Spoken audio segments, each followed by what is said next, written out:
BlackBusters. What's cracking, family? What's good with the business? Hey, we are back with another episode of BlackBusters, the best movie review podcast in the world. In the world, Craig. In the world, Craig. In the world, I'm your host, Big John, along with my co-host. This is gonna be racist. Tone flavored chicken. Ah! This gonna be racist. Ha! Tone flavored chicken. Tone flavored chicken. Yeah. Yeah. Yes. Yeah. Hey. Get your egg roll, get your chow mein, and your tone flavored chicken. Get your cow hump. Get your Camel hump. Yeah. Camel hump. Your eel. Pop Get it. the eel. And get it cracking. Never to the black man's radio. Yeah. Alright, so y'all, if y'all are wondering what we talking about, man, of course we always start off with inside jokes, but we are talking about the film Rush Hour. I told y'all after doing Bad Boys 2 that we was gonna have to throw the Rush Hour in there just to compare, you know, because it's very similar. I feel like the movies are kind of similar. They have some similarities. You know? And the movie's like a first cousin to Beverly Hills Cop too. Boom.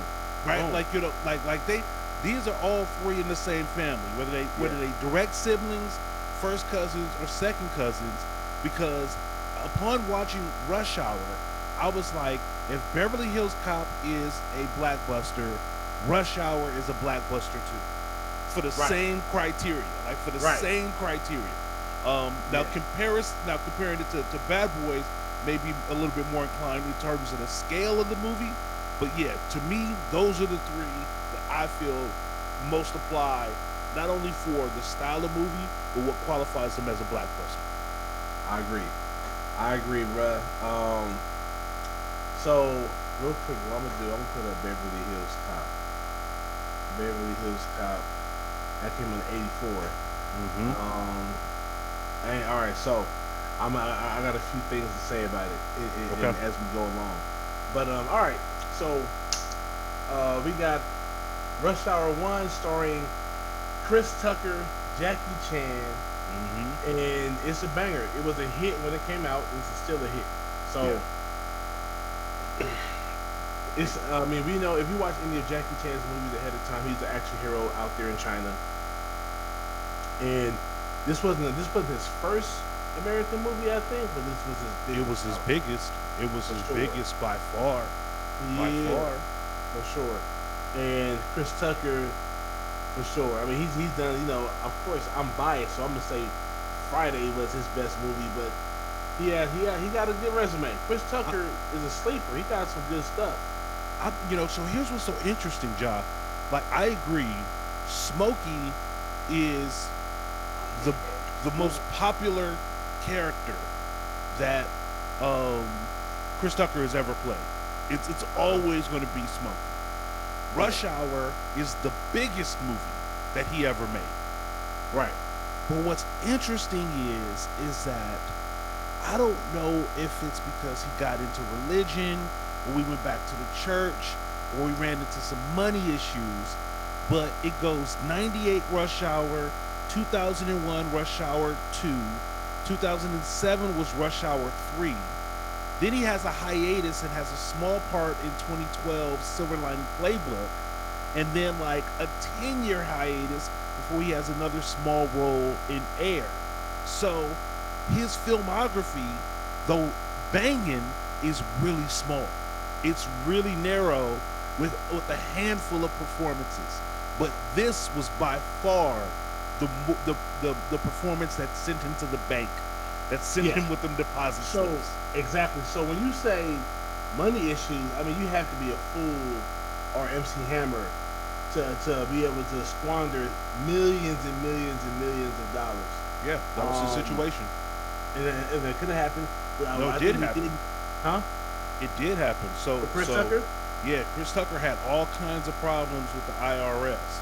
The IRS sued Tucker in 2021 for $9.7 million in taxes, penalties, and interest. For 02, 06, 08, 2010, he just wasn't paying his taxes at all. He just wasn't doing what he was supposed to do. Yeah. Make sure his money was right. Dad, man, we got to do better, black folks. You get all that money, you think it's just free money. and it could feel free, especially if you do it right and you give up proper amount. I find it's cause of how they give it to you. Like working as an entertainer that they you negotiate the sum and they pay you the sum. And if you hurting or not even hurting, or if you just kind of living project to project and you get paid 20,000, you need that 20,000 now.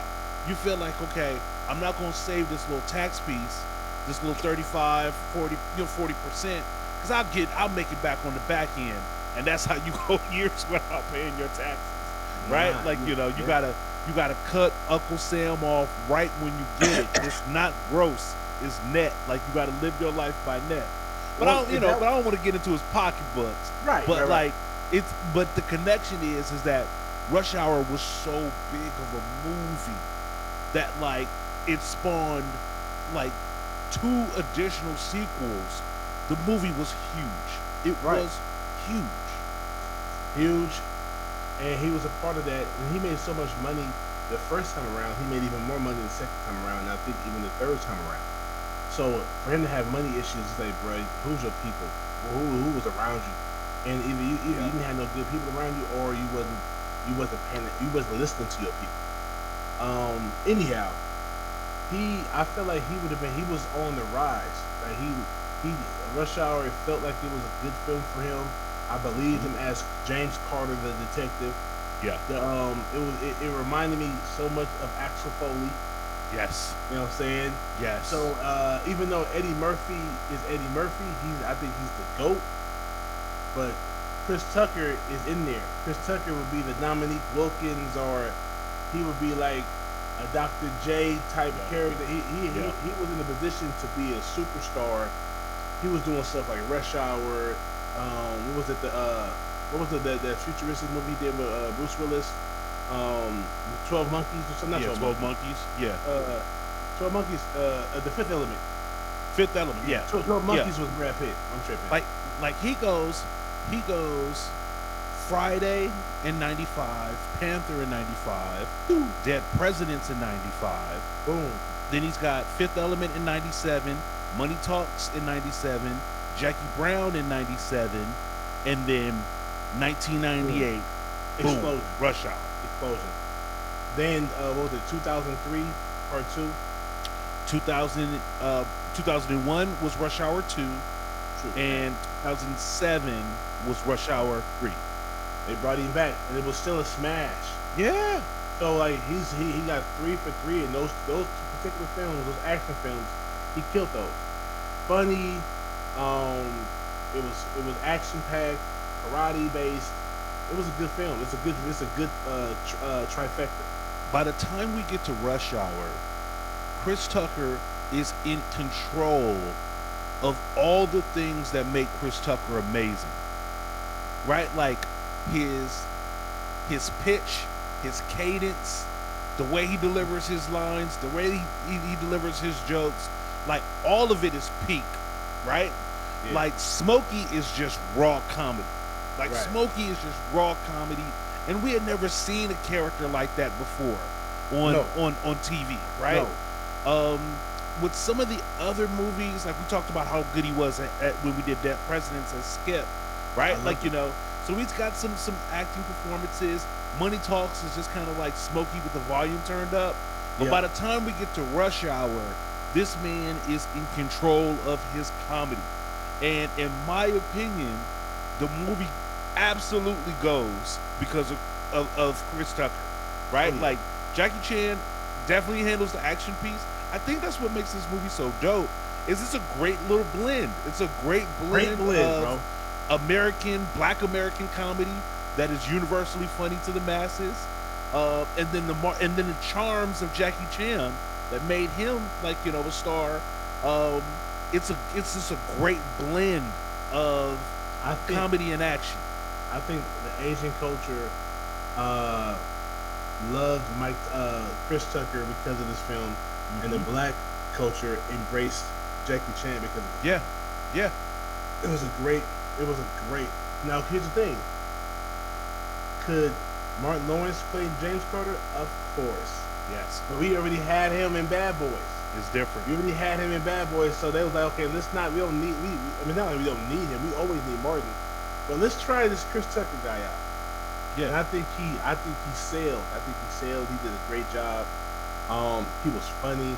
I love his style. His style is so homely. Yeah. Like Chris Yeah. Tucker's personality is so like, come on, man, you all right? Yeah. Somebody said you want to party. So this, yeah, You yeah, play right. yeah, right. Sure, Johnson. Somebody said somebody want to party. Yeah, Yeah. he reminds you of the dude you went to high school with. Like he just has that person. He's not acting. He's just being himself, but he is acting because yeah, I still don't see James Carter and Smokey are two different characters. Yeah, they are two different characters. James Carter he's so full of shit all the time.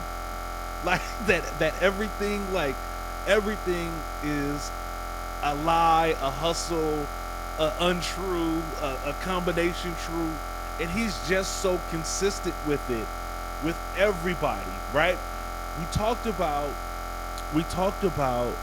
when we did Bad Boys 2, your brilliant analysis of how Martin's character in Bad Boys is the underdog that doesn't know he's the underdog, right? Right.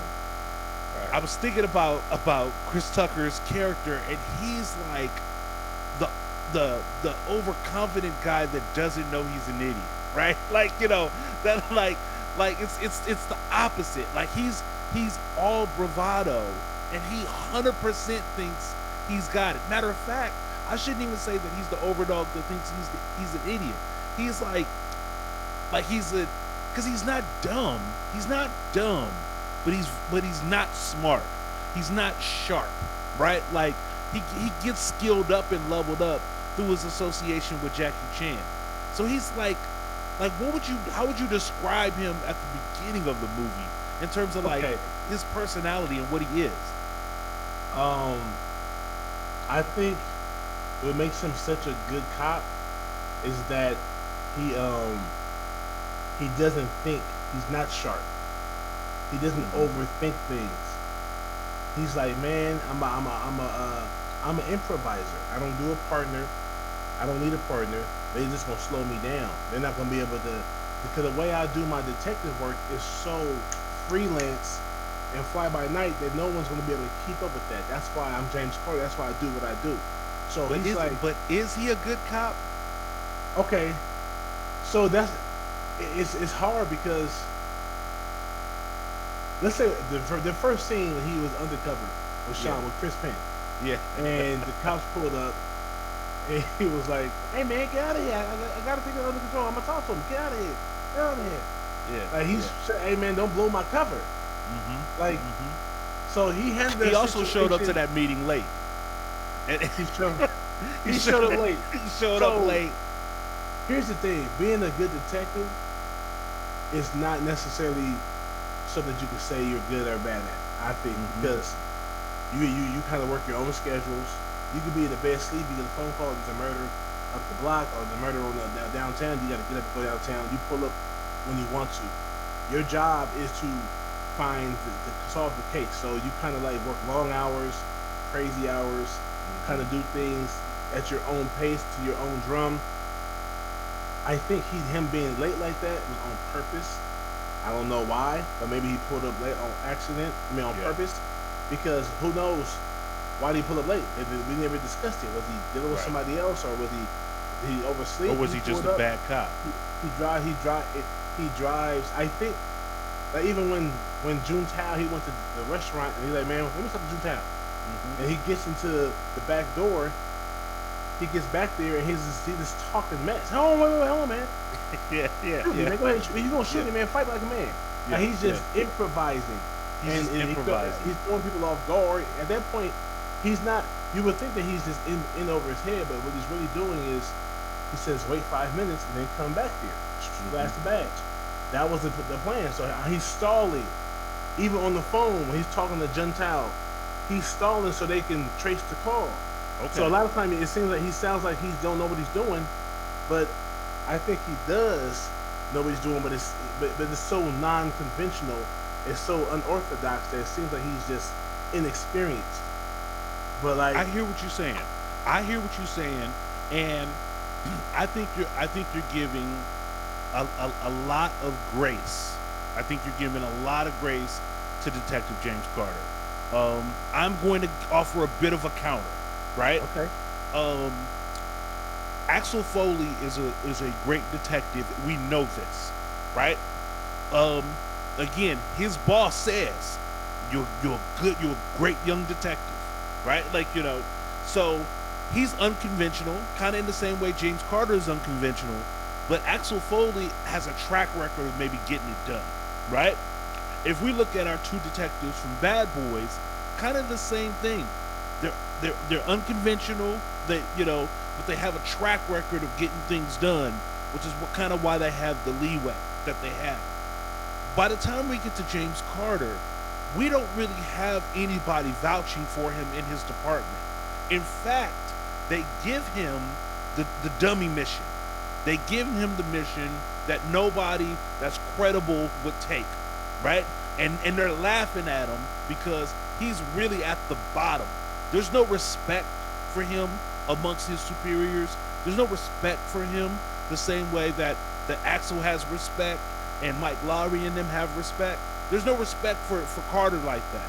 Now, ultimately, he's able to win in the end because he is partnered, I think, with someone who shows him how to do this, son. Right? Like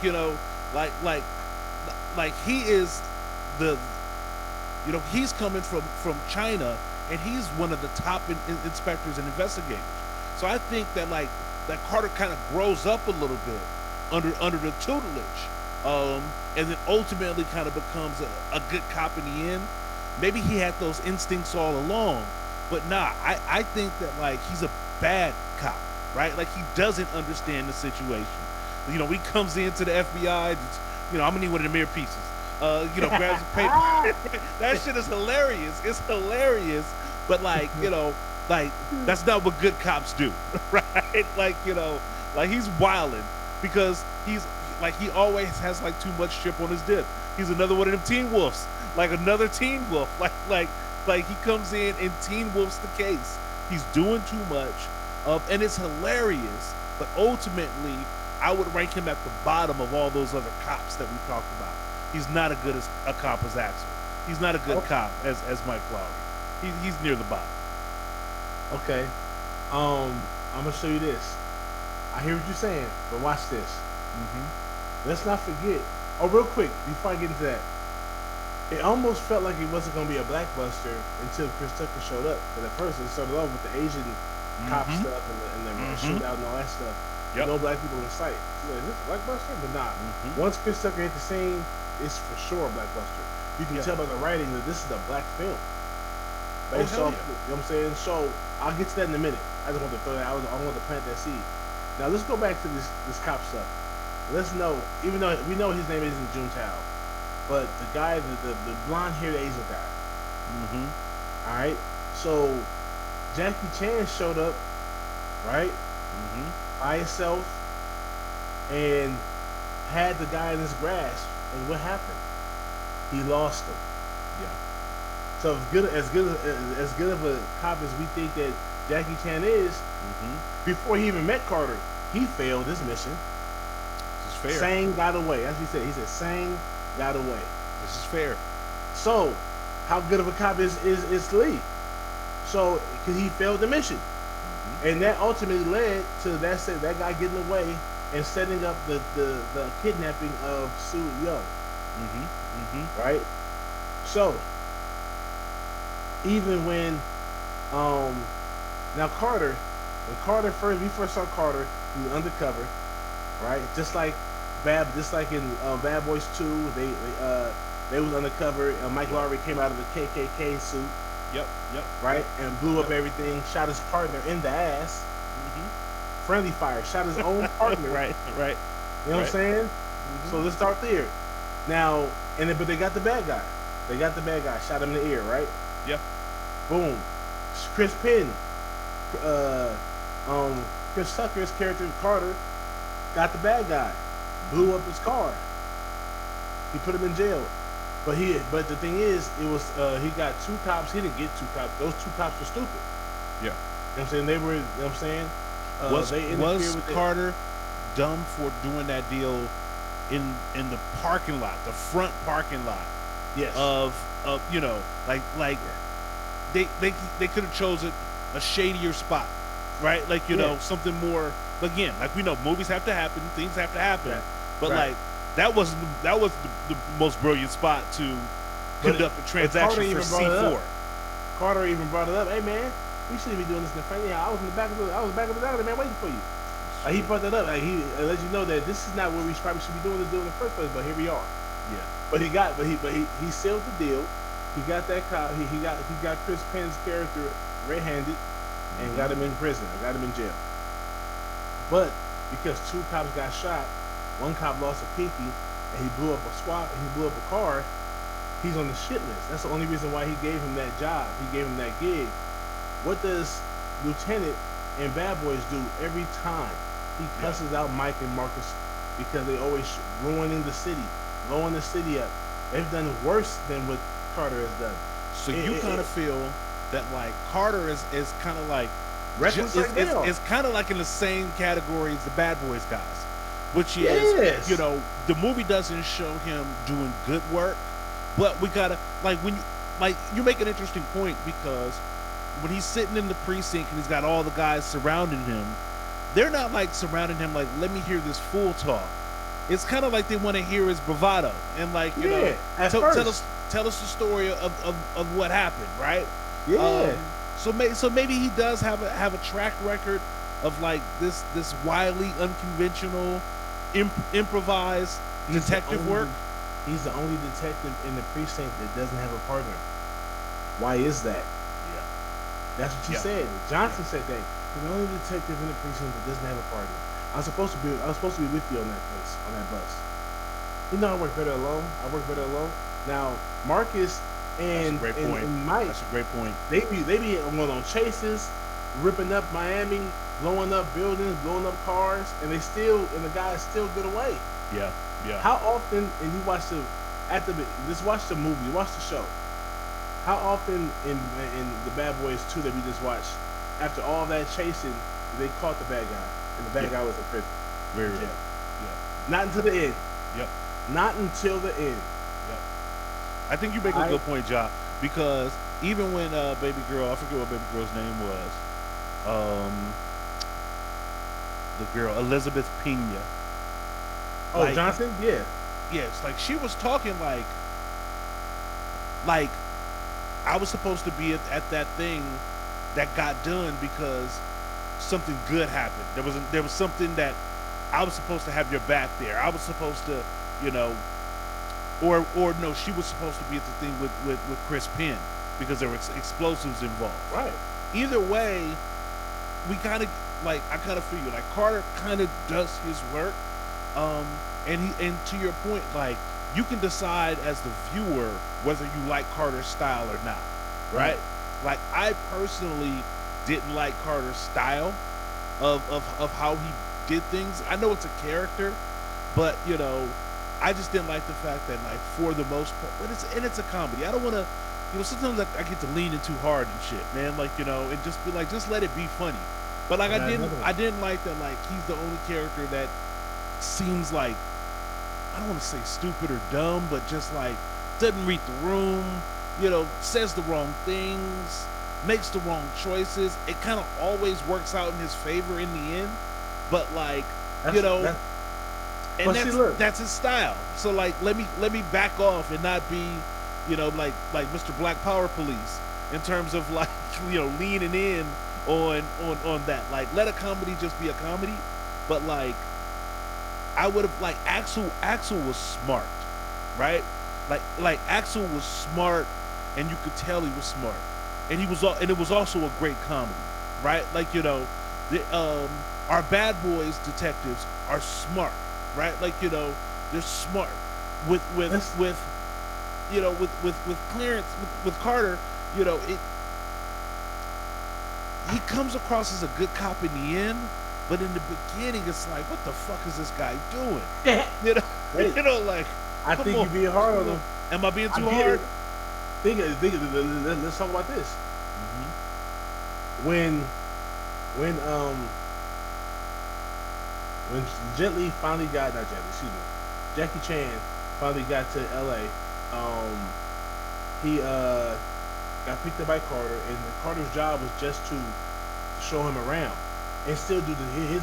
He was trying to like show Lee around and keep him occupied while still trying to do his case. He had a CI in Chinatown at the in Hollywood at the Chinese Man Theater. Remember the white dude? He Mm-hmm. was like, man, for $45, what give me a name? For $45, you better give me something. He was on the case while Yeah. he was trying to babysit Lee. Yeah. He was He trying to didn't, do you know what I'm good. saying? Right. So and he got some information. He got some information. Yeah. Boom. But Lee is not trying to work with him at first. He wasn't trying to work with Lee at first. Lee took the steering wheel and got to the consulate. Boom. Now, let's talk about inside the pool hall with Clifton Powell. Yep. He getting more information. Yeah. Yeah. He He's getting more working it. information from his cousin. You know what I'm saying? Yep. Boom. That's two pieces of information that for the case. Mm-hmm. Don't forget, Chris Penn. He went back to jail and got the restaurant and the address for June Tao's location. Now, Lee got that. Lee Huh? got that. Lee got that info, but our boy Carter put him in the room where it happened. He wouldn't be able to get in that room without Exactly. Carter. He Yeah, wouldn't even so you're know right. truth. He don't even know Chris Penn's character. Yeah, yeah. I think So- you're winning. I So think that's you're winning. I think so you're winning. it's so we were talking about detective. That's what detectives do. A real good detective is fearless. He wasn't scared of shit. Marcus has a lot of fears. Marcus don't like blood. He don't like bad smells. This He is- don't like dead bodies. This is a He don't great like point. rats. This is Come another on great now. point. You talking about he's a good cop?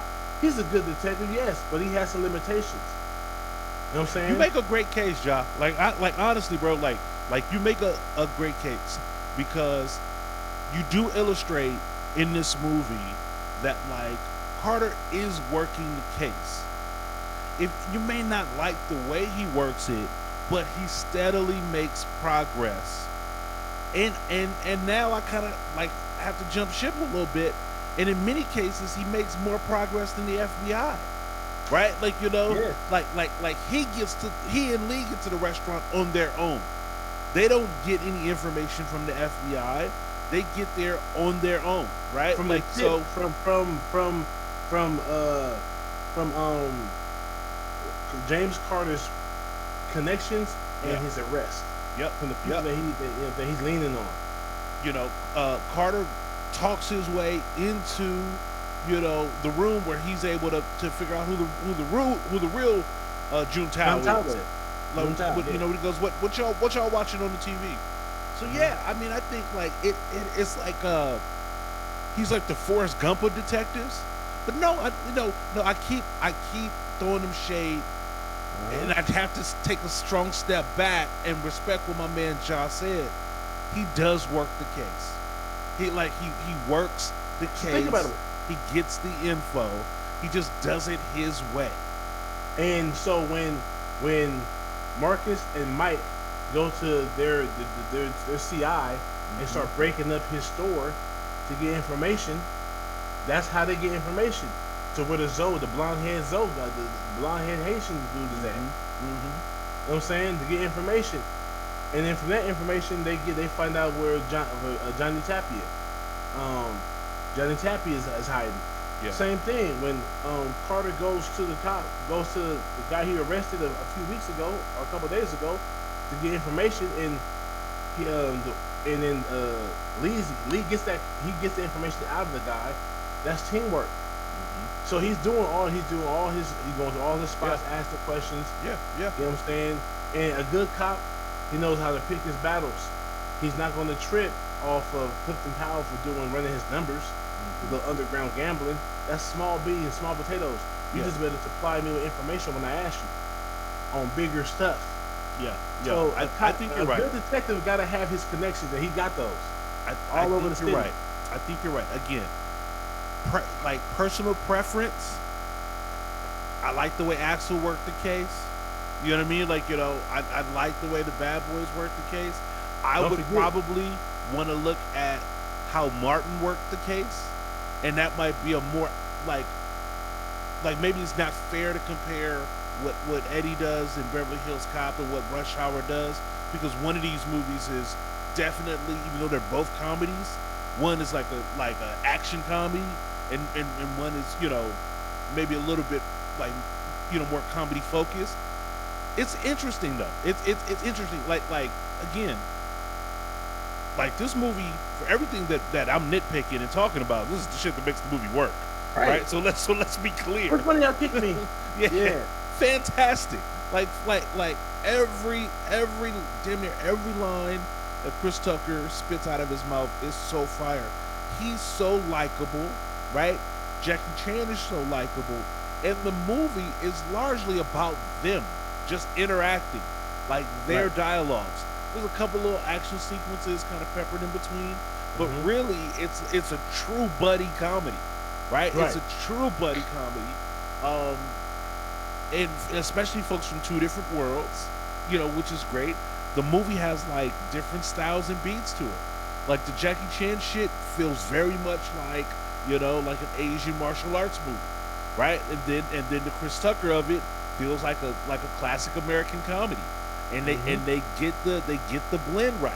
They get the blend right. They get the blend right. Yeah. And don't forget, I'm gonna say this: Rush Hour is PG-13. Bad Boys is rated R. This is true. Beverly Hills Cop is rated R. That's why it's serious. It's more serious, not as silly. They have to make Chris Tucker's character, I think, a little more sillier than Marcus and Mike and Axel. But don't forget, Axel, when Axel first got to Beverly Hills, he got tossed out of a window. This is true. Come on now, like everything he didn't win in all aspects. He didn't win. You know what I'm saying? He got knocked out, and his homeboy, one of his best friends, got killed. You know what I'm saying? Remember? Yeah. They snuck up on him and hit him over the head, and he got knocked out. Yep. So I mean, none of these guys are without flaws. I think probably the most capable detective is Mike Lard. Yeah. But I think that was a great. He's the blend, most too. serious. He's like all of the others like act like they want to get fired. Like Mike Lowry's the only one that like really wants to be a cop, right? It seems to enjoy the work. Like everybody else is like like a pain in the ass for no reason. This performance by Chris Tucker, especially in comparison to Smokey, but by and large, it's the same kind of character, which makes me kind of like wonder if what Chris Tucker was doing in terms of his comedy was like rocket fuel. Like rocket fuel is designed to burn really hot, really fast, right? That's why it propels the rocket into the stratosphere. But it's not designed to be a long-term burn, like compulsion engines or unleaded fuel, the type of thing that they, use in 747s and stuff like that. For me, Chris Tucker, in many respects, is a rocket fuel talent, because what he did, what he did and what he does and what he was doing at that time was burning like rocket fuel. But like the question then becomes, did he have the range to do other things, right? Like, could he do anything else besides be some sort of variant of Smokey, right? Like, like you've got Smokey, and then you've got Detective Carter, and he's a Smokey variant, right? Like, there's some a variant, right? Like not a carbon copy, but a variant. And so, a lot of the stuff that Chris Tucker was doing was like variants of Smokey. Did it just kind of run out of rocket fuel? And then did Hollywood say, we don't want to see Smokey as a race car driver.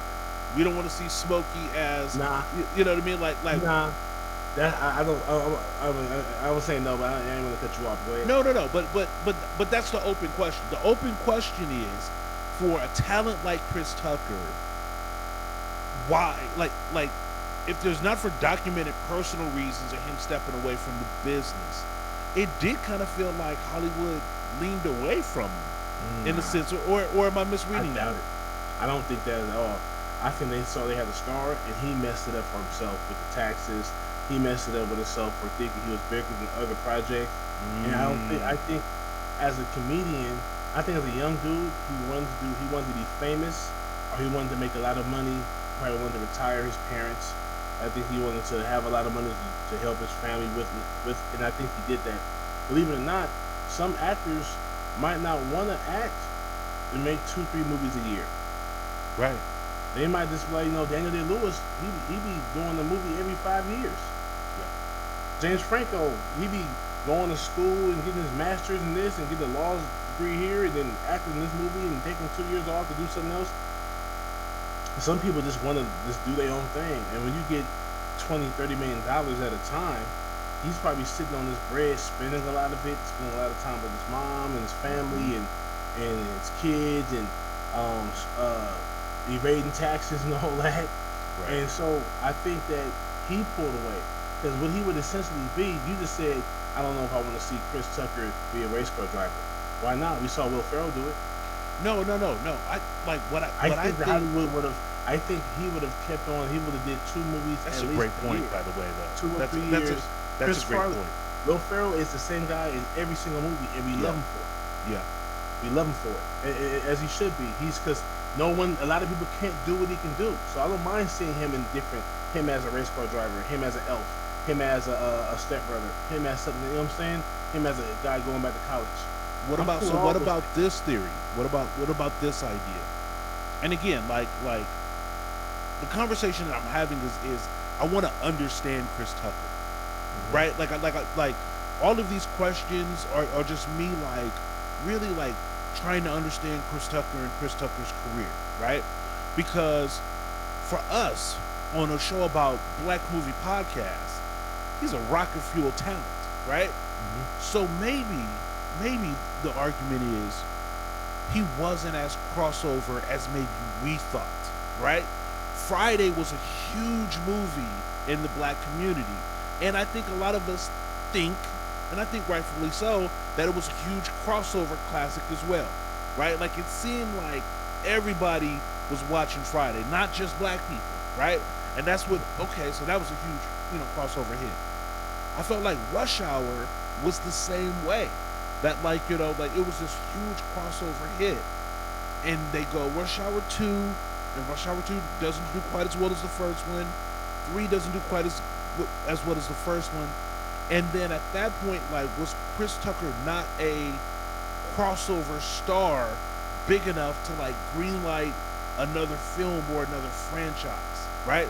I But don't did know. we think he was crossover, but did Hollywood not think he was He did crossover? too many. His last few movies was crossover.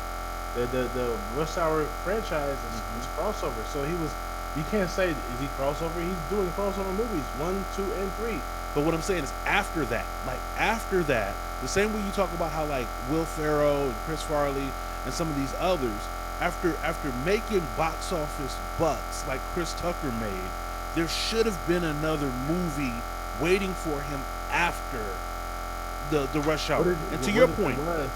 what If if he there was and he didn't take it? I get it. It's like Um, Friday. He didn't want to do any more Fridays. right. You know what I'm saying? He didn't want to do. There's no way that Chris Tucker, unless he's addicted to drugs, unless he goes to prison, unless he does something that gets him blackballed, which I don't think he did necessarily. There's no way he doesn't do more movies, whether they're black or crossover. Like he disappeared. Because even if he wasn't crossover, I think it's bigger than him. Hollywood turning their back. I think because he wasn't making black movies either. He wasn't even Right. going straight to He DVD. wasn't film. doing anything. Yeah. Yeah, I think Yeah. he was sitting on that bread and just living life. And I don't think he went to school like I'm gonna go to acting school, drama school, and become this big time actor. I think Hmm. he was doing stand up comedy young, and thought it was cool to be in some movies, and he did that.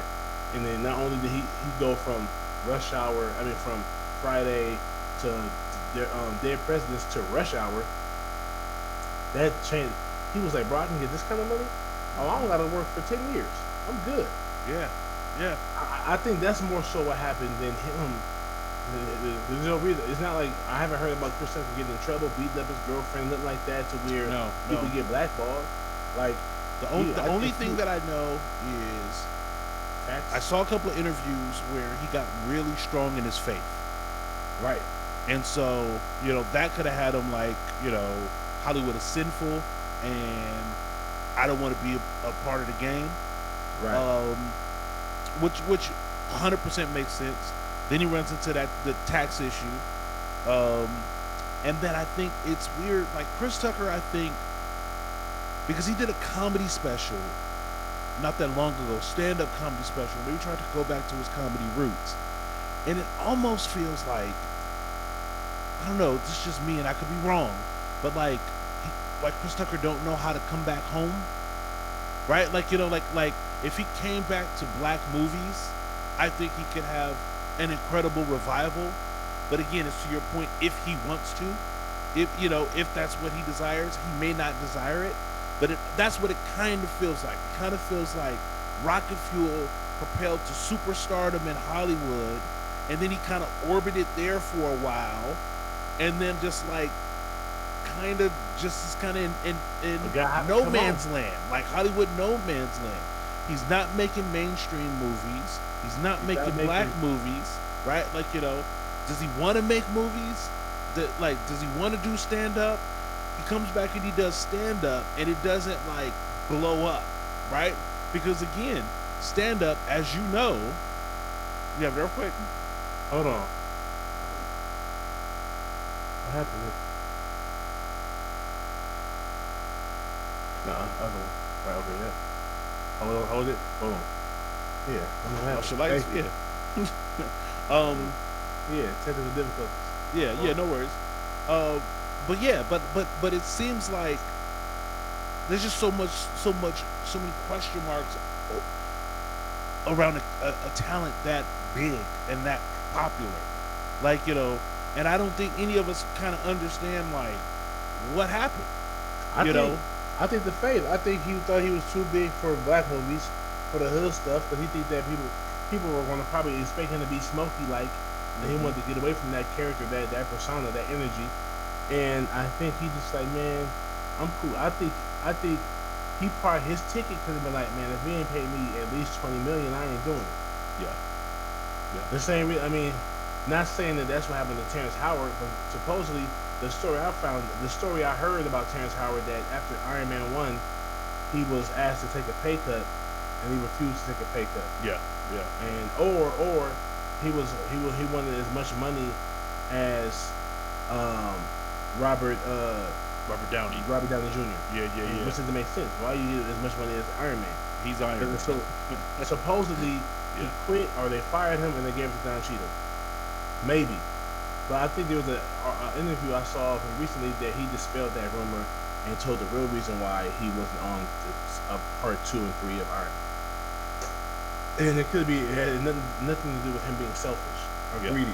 yeah, He just yeah, was like, I deserve more money than this. You know what I'm saying? So yeah.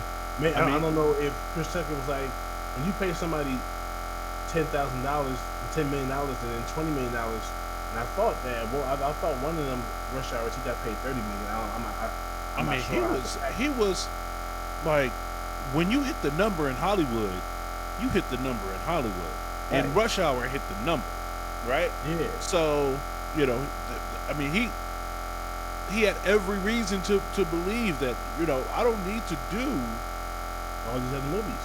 all these other movies. I think it's just because, like, if you look at the filmography of Martin Lawrence and the filmography of Eddie Murphy and kind of compare it to the filmography of Chris Tucker, it looks really light by comparison, right? Right. And it's just like, so, you know, there should be a lot more movies, a lot more Chris Tucker movies for us to think about. And really, like, we watched the man kind of like peak with Rush Hour, and Right. then that's it, really. So like Yeah. everything that we get exposed to with Chris Tucker leads up to Rush Hour, and then Rush Hour is kind of like the last film that he does. The part that he has in Air, very small. The part that he small. has in Silver Linings Playbook, very Very small, small. right? And it's just kind of like, you know, he's still funny. Like, like, It's so like funny. the stuff that he does in this movie is brilliant. Only he can do. Yeah. Only he can do. Only he, maybe Martin in a different energy. Hmm. Um, there's a few guys that I would not replace him with anybody. I wouldn't even replace him with Martin. Right. I don't think anybody could do James Carter as good as he did James Carter. Oh yeah. You know what I'm saying? Oh yeah. I see a Jamie Foxx, I see a Damon Wayans, I see a Martin Lawrence potentially being able to do something there that and make it funny. But Chris Tucker, he did such a phenomenal job. I would not replace him for anybody. Yeah. Hence, they did 2 and 3, and if 2 didn't do as good as 1, how often does that happen? How often does the sequels not do as good as the first one? And let me make sure I'm not full of shit, because Rush Hour 2. Let's see. Let me just look. Damn, Rush Hour 2 earned 226 million in North America, a worldwide of 347.3 million, surpassing Rush Hour and Rush Hour 3's. So 2 was the biggest movie. Yeah, when you said the 2 wasn't as good as 1, I was like, Yeah, I don't remember that. I'm I remember tripping. Don Cheadle being in part 2, right? Don Cheadle was another cousin, another homeboy from the block that knew karate and shit. Yeah, You know what I'm saying? I Like remember that. they I remember purposely that. Yeah, did a number 2, part 2, and they did a yeah, part 3. They was like, we gonna keep doing this. How often do you do part 3s? yeah. If 2 Because wasn't, maybe Rush Hour was the surprise hit. Like I like think it was. like Rush Hour was a surprise hit that blew up, you know, way beyond what the studio thought. And then, of course, number 2 gets greenlit, and probably that was where Chris Tucker was able to negotiate that salary, And because one, they weren't locked into any terms of a sequel. Because probably nobody knew that the first Rush Hour was going to be as big as it ended up being. So right, that's how he got paid, right? He yeah, gets paid off of 2 and 3. right. So Rush Hour 1 is a love child between Beverly Hills Cop and Bad Boys.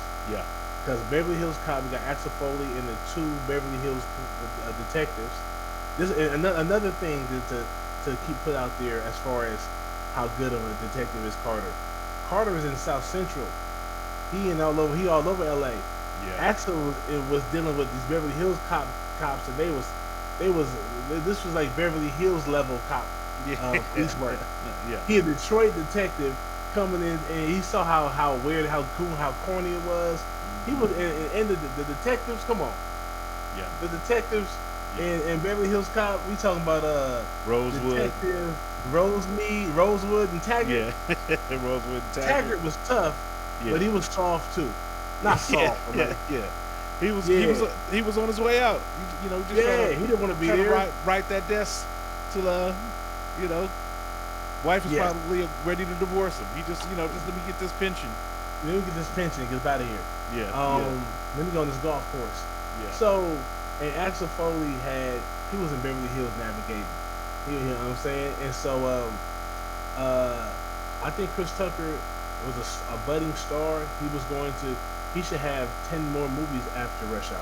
yep. I agree. You know what I'm saying? I Some where he agree was the lead, 100%. some where he was, excuse me. Hmm. Dang.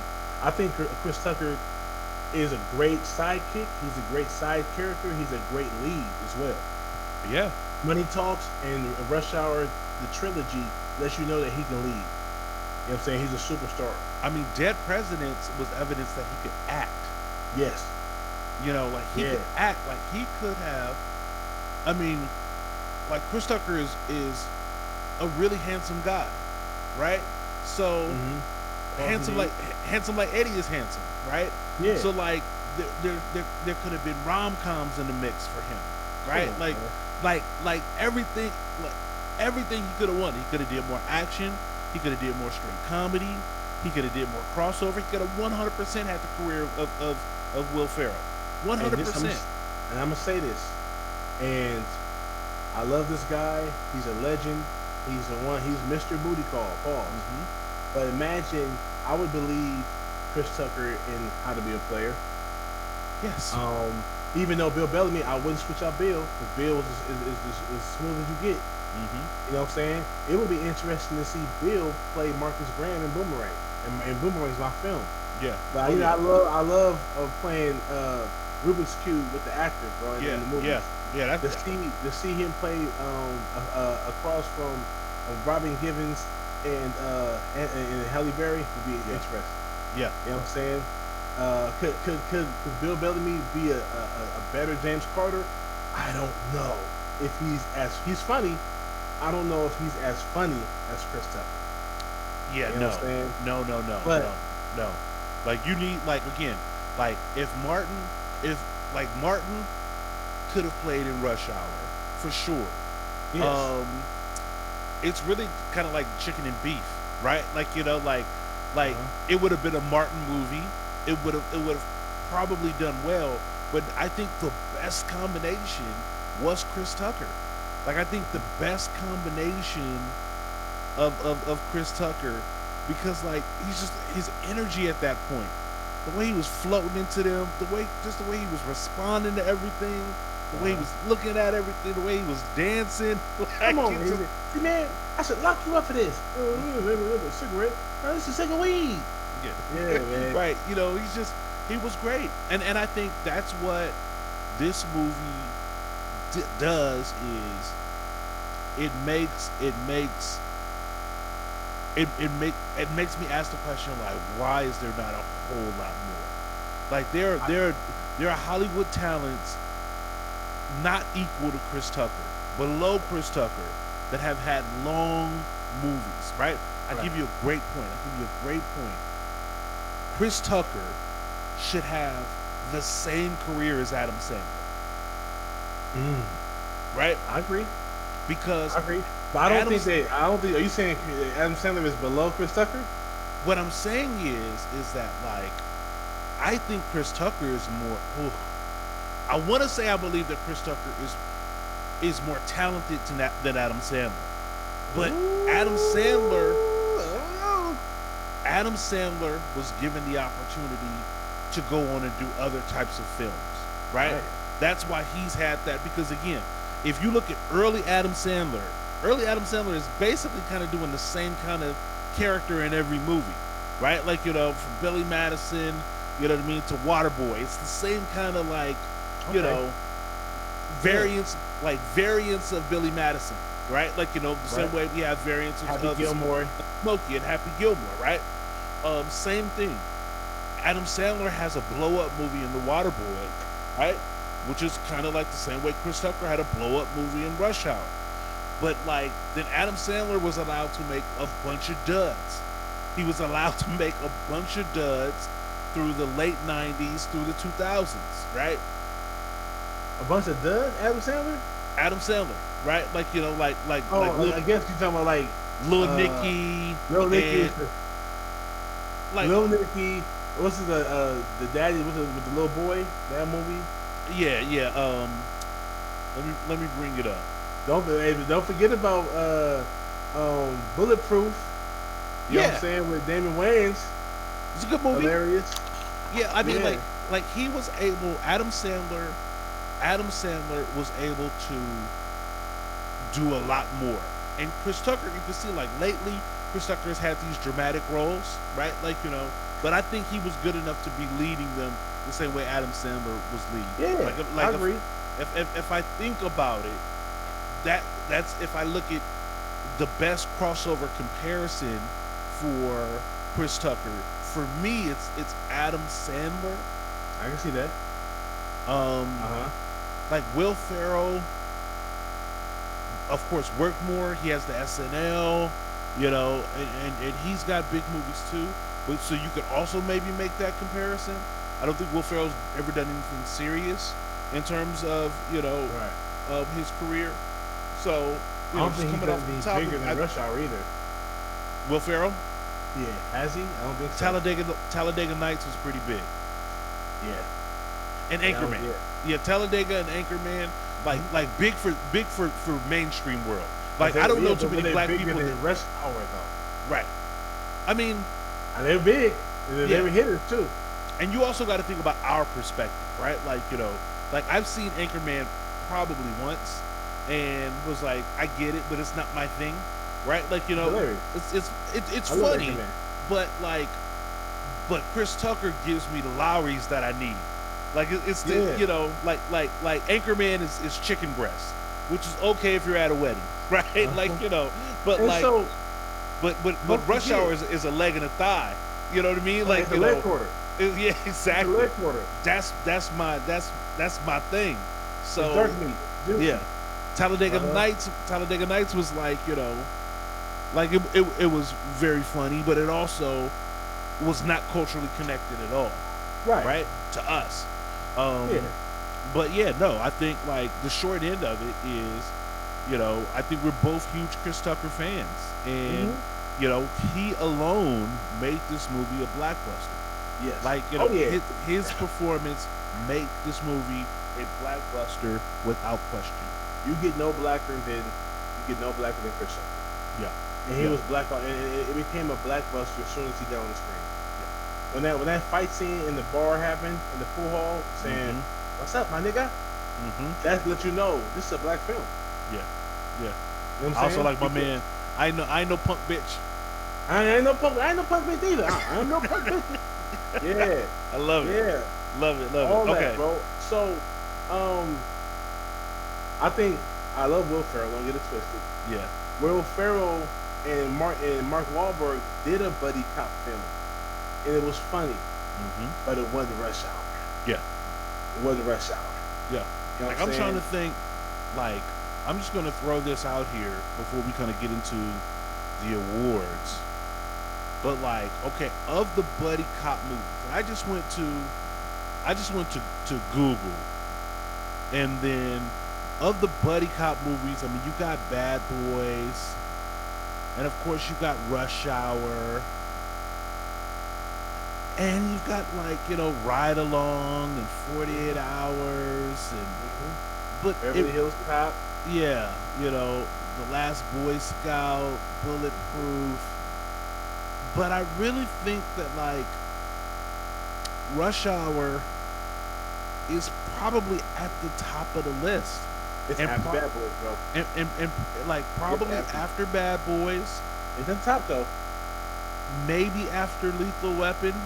I'd have to rewatch Lethal Weapon, but Woo. I could see because the thing is that Lethal Weapon and Bad Boys and Rush Hour are like fundamentally different movies, right?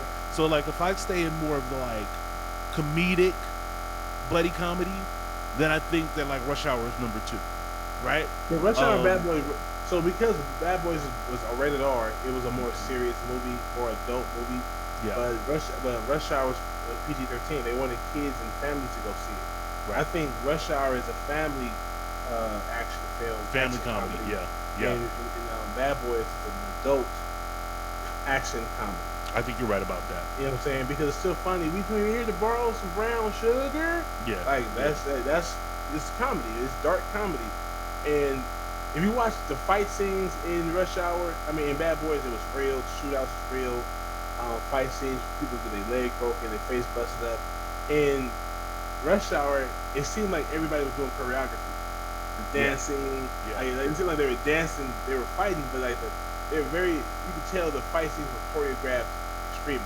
Yep, You know what I'm yep. saying? Because I of the agree. Jackie Chan element, the karate element. Yeah, And I still loved it. I still enjoyed the action. So that's not a knock at all. But I definitely go buddy cop films. If we're talking about buddy cops film with comedy in there, I'm going Bad Boys. Then yeah, I'm going Rush Hour. Then I go. I gotta watch another. I gotta watch 48 Hours and then another 48 Hours again. yeah. Because to me, Beverly Hills Cop, even though like even though Axel like forms a relationship with Taggart and Rosewood, like they don't really kind of become buddies. At the It's end. not. It's not. It like to me, Beverly Hills Cop is just like a comedy cop movie. You know what I mean? Like I wouldn't necessarily put it in the buddy comedy because they get to working together, but only at the end. Axel does a lot of this stuff by himself, and they kind of Right. serve to like operate as foils. Yes. But I Bad think Boys and yeah, Rush Hour. Yeah, Rush Hour was a tremendous moment. I mean, think about a movie that doesn't star any white people. Like, like all of the white people in this movie are in supporting roles, right? Yeah. Like, the movie is powered by two non-traditional minority groups. And Hmm. actually, to be quite candid, like Chris Tucker does all the heavy lifting for black culture by himself because there's no other black people in the movie. You know what I mean? Like Clifton We got Powell, of one scene course, of Clifton we got Powell. one scene, right? But like everything else is just him. And then there's a lot more, Chinese culture in this film. So that's how much of a orbital planet that Chris Tucker was. And That like he did it the same. revolves around him. You're right. He did the same thing in Money Talks. Yes. You don't. That's why I say you don't get no blacker than Chris Tucker. Yeah. Yeah. Uh-huh. And he's a smooth talking, like funny black man. Like Yeah. he is um such a unique talent, job. Like Yeah, he's man. such a unique talent, and like there are a couple of unique talents that are just like I kind of like just refer to Rockefeller talents. Like Lauren Hill is one of them, right? Like Yeah. who just Yeah. like burns so hot and burns so fast, and it's just kind of like they climbed to the top of the stratosphere, and there was no, and they did it so early in their careers, there was nowhere left for them to Tupac-ish. go. Tupac-ish. Tupac is Tupac another example, did right? so much by the age of 25. Yeah, Crazy. yeah, yeah. Okay, let's do a couple of awards and then hand out some fists. Yeah. Um, you have an MVP? MVP of Rush Hour? Falls the beat. I think I got somebody giggling off the side. Hand out some fists is wild. But yeah. Yes. Go ahead. What was the question? Yeah, the MVP. LED? Yeah, Huh? MVP. MVP. Ooh, that's tough.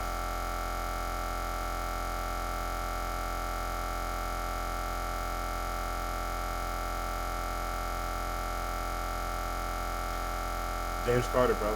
It's James Carter. Yeah, It's James Carter. James Carter. Some people might argue Lee because he was a better fighter Hmm. and not as animated and didn't make as many mistakes, or did he? He might have made just as many mistakes, but he just not with a loud voice. Yeah, Like yeah. he lost saying a couple times, you know. And Carter came in not knowing nothing. Listen. When he came over to the consulate, he knew nothing, Yeah. and he figured it out. When Lee came to the consulate, he knew everything. He knew that Su Young was kidnapped and everything. And so I'm gonna say, even though he saved he saved Carter in the back of the Junetown restaurant, Hmm. and he came in there and saved the day. Well, Yeah. they both saved each other. But then at the end of the day, um, Carter saved Lee from falling from the beam Yeah. to the top of the convention center. I mean, So, Carter kind of saves the day. Like, it's yeah, Carter's the one that goes to the van and gets the girl yeah. out, right? He's smart enough to finally uh, bite the bullet and call Johnson in Hmm. because he knows Yep. I don't know nothing about bombs, but she does. Yep. Boom. Yep. You know, Yeah, like Carter.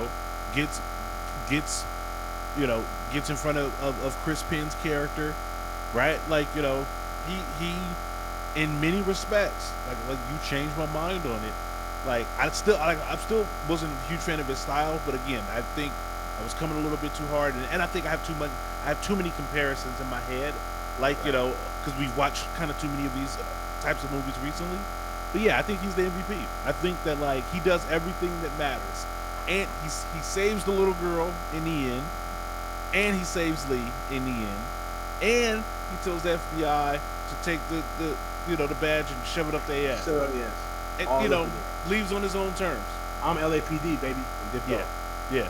So, Yeah, is there an LVP? LVP would be the real Juntao. The white dude, Yeah. Marshall was his name. His name is where is he at, bro? His name is Griffin. He's the real Gentile. he he spilt the money trying to knock Lee off the beam. Yeah. Kick his Yeah. feet with your feet, bro. You better Yeah. kick his hands with your feet. Don't take the money, dump the money, and then he fall over and kill yourself. He fell over trying to be over aggressive and hitting him with the suitcase full of money, millions of dollars. Idiot. Are there no elevators in the Civic Center? Hey, Right. pick Like, me are up there, from the roof. right. I get it. Like you're carrying probably 100 pounds worth of money. Um, they're distracted. Find your way to an elevator.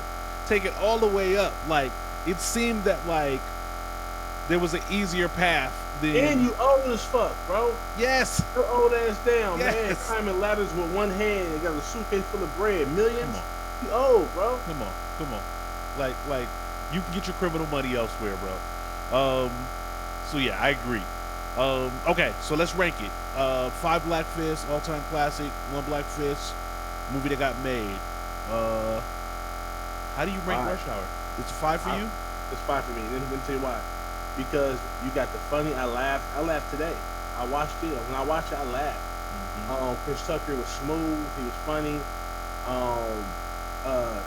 Jackie Chan was foreign enough and hip enough to make it a good connection. Yeah. The idea of Jackie Chan and Chris Tucker in a buddy cop film is dope. Whoever thought about that is genius, and it worked. It worked 3 times. So I think it gave the karate element, yes.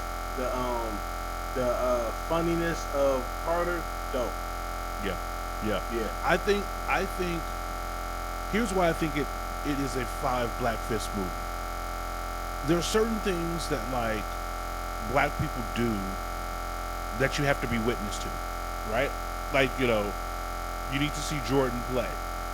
You need to have heard Aretha sing, right? You needed to have heard Pryor do stand up.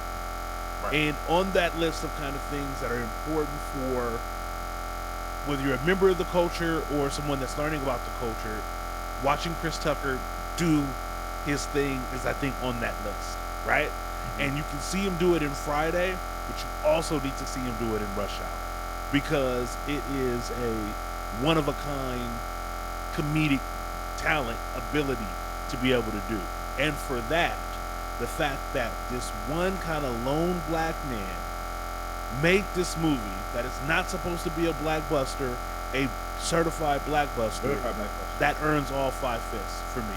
Like that puts it as an all-time classic. I never feel like Chris Tucker sold out. I don't think there's a film.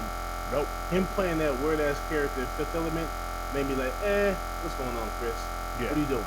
Yeah. But outside of that, for the most part, I was like, nah, he's being him. Not necessarily the same character, but like he's staying black, and I think that people love that about him. Yeah. That's You know what I'm saying? probably, to be honest with you, that's probably why we didn't get more movies. His experience on that set must have been like, man, fuck all The of pinnacle. it. Like, Y'all want to give me how much? yeah. 10 million. Yeah. 6 million. What? Yeah. His experience on the Fifth Element was probably like, man, y'all got me, you know what I mean? Like, firecracking around this I'm good. But yeah, And Chris Tucker is barely 50, right? Yeah. So, and he still look good. You could tell that you would think that based on how he looks now, that he didn't mess with his nose. yeah. Huh? Yeah.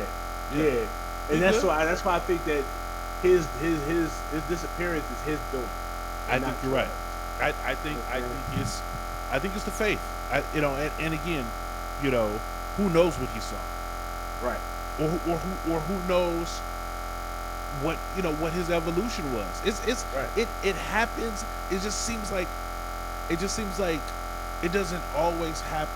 It seems like black actors are not always given the option to leave on their own terms. It always feels like they just stop working or they fall off or something like that, right?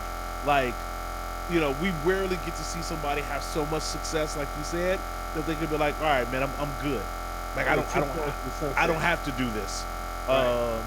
I'm solid. So shout out to Chris Tucker. Shout out to Chris Tucker, man. Yeah, that's it. Black Fist, man. Rush Hour, classic. We haven't seen a movie like it since, so that's why it was good. I think that all races can come watch this movie and enjoy it. And I think that's what happened. I think that's why it was 1, 2, and 3.